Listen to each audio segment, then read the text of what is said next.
İnna ataynakel kevser, kevser sagisidir Heydar. İnna ataynakel kevser, kevser sagisidir Heydar. İnna ataynakel kevser, senin düşmanların evder. Kevser zikri oldu şeker.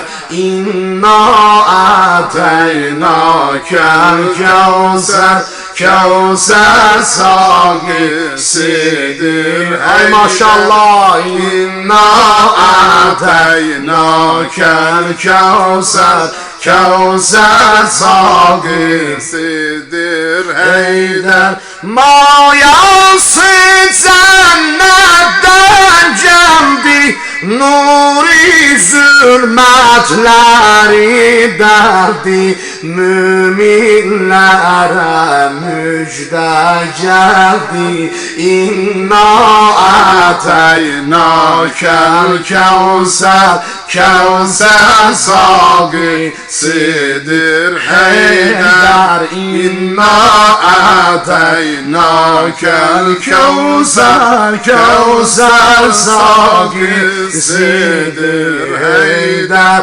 Hem zühre hem tam yıldızı, nuru aydınlattı bizi. Yüce Peygamberin kızı. İnna ataynakel kevser, kevser sagisidir Heydar. İnna ataynakel kevser, kevser sagisidir Heydar. Kocası evliya şahı, gökte kıyıldı nikahı. Ali güneş Zehra mahı.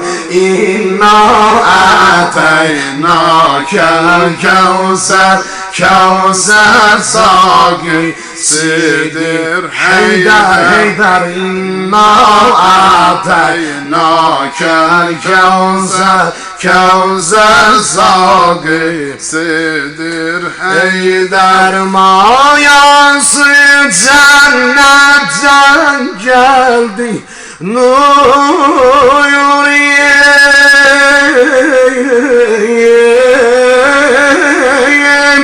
zulmetleri derdi.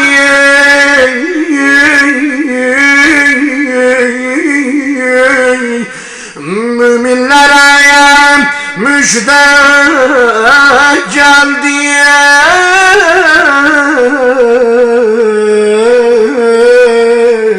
Müminlere müjde geldi. Ne müjdesi? İnna ataynakel kevser, kevser sagisidir Heydar. İnna ataynakel kevser, kevser sagisidir Heydar.